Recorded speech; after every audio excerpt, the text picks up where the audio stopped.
এখন গাঁৱত ৰাজু নামৰ এজন ২৪ বছৰীয়া যুৱক আছিল। ৰাজুৰ দেউতাক ৰামু আৰু ৰাজুৰ মাক কাঞ্চন জমিদাৰ চৌধুৰীৰ খেতিত কাম কৰিছিল। এদিনাখন ৰাজু নিজৰ মাক আৰু দেউতাকক ভাত দিবলৈ খেতি পথাৰলৈ আহিছিল। তেতিয়া জমিদাৰ চৌধুৰীক লগ পাইছিল। ৰাজু, যেনেদৰে তুমি মা দেউতাৰ চিন্তা কৰি ভাত দিবলৈ আহিছা, তেনেদৰে মা দেউতাকতো অকণমান কামত সহায় কৰিও দিব পাৰা। চৌধুৰী চাহাব, মই মা আৰু দেউতাৰ নিচিনা খেতি পথাৰত কাম নকৰোঁ। আচ্ছা, তেতিয়াহ'লে তুমি কি কৰিবা? মই এনেকুৱা কিবা এটা কৰিব বিচাৰোঁ যাৰ জৰিয়তে মই বহুত টকা উপাৰ্জন কৰিব পাৰোঁ। ইয়াৰ মানে তুমি চুৰি কৰিব বিচৰা নেকি? নহয় মহাজন, টকা কেৱল চুৰি কৰি নহয়, টকা বুদ্ধিমত্তা আৰু ব্যৱসায়ৰ জৰিয়তে উপাৰ্জন কৰিব পৰা যায়। এইখিনি কৈ ৰাজু তাৰ পৰা গুচি যায় আৰু নিজৰ ঘৰত গৈ পঢ়িবলৈ ধৰিলে।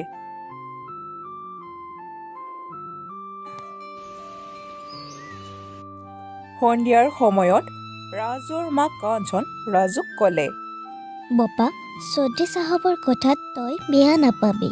মই ভাবোঁ চৌধুৰী চাহাবে সঁচা কথাকে কৈছে। মা, কিজানি তুমি চৌধুৰীক নাজানা। চৌধুৰী কেৱল এই গাঁৱৰ মানুহসমূহক মূৰ্খ বনাবহে জানে।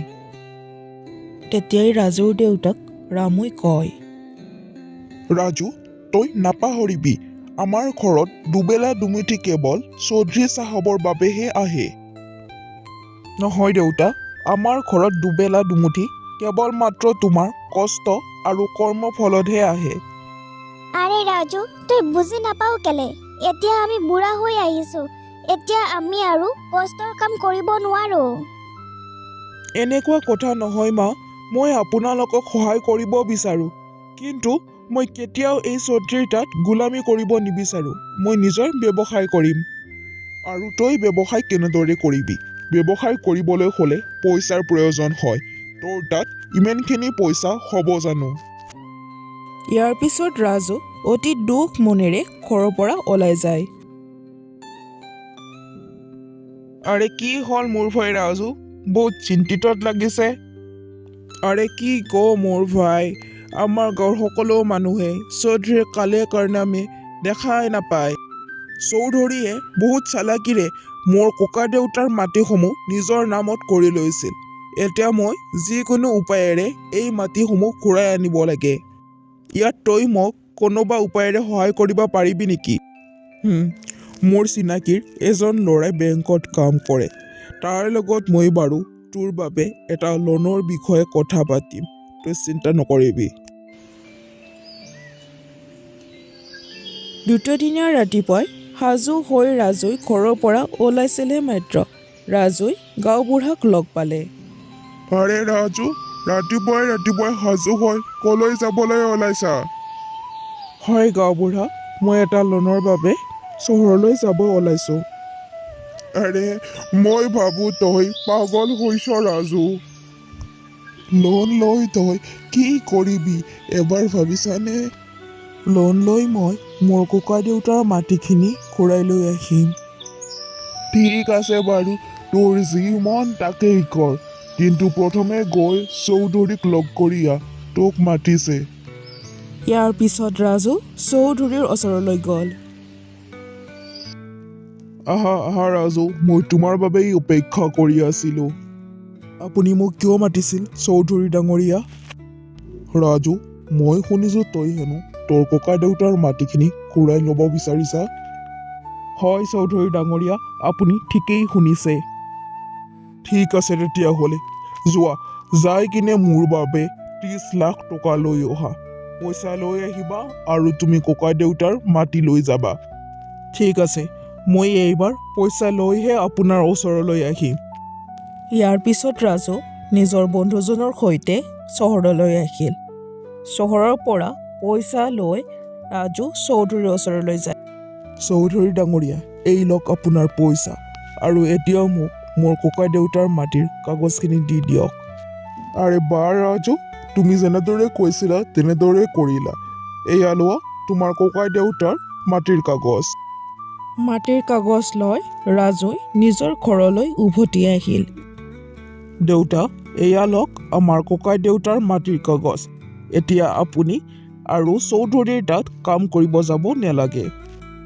কিন্তু ৰাজু, তোৰ তাত ইমানখিনি পইচা কেনেকৈ আহিল? আচলতে দেউতা, মই এটা লোন লৈছিলোঁ। কি কৈছা তই? তই লোন লৈছা? তই ভাবি চাইছানে এবাৰ লোন কেনেদৰে মাৰিবি? আপুনি চিন্তা নকৰিব দেউতা, মোৰ তাত এতিয়াও অকণমান পইচা আছে। এই পইচাখিনিৰে মই এটা নতুন ব্যৱসায় আৰম্ভ কৰিম আৰু আপুনি আমাৰ মাটিডৰাত কাম কৰিব। ইয়াৰ পিছত ৰাজু গাঁওবুঢ়াৰ ঘৰলৈ গ'ল। গাঁওবুঢ়া মহাশয়, আপোনাৰ যিটো দোকান ঘৰ বজাৰত এনেই পৰি আছে সেইটো মোক ভাড়াত দিব নেকি? আৰে কিয় নিদিম ৰাজু, নিশ্চয় দিম।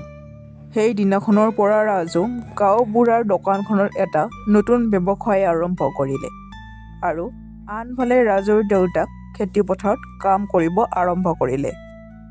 কেইদিনমানৰ পাছত আৰে ৰাজু, এই তোৰ কি কৰিলি?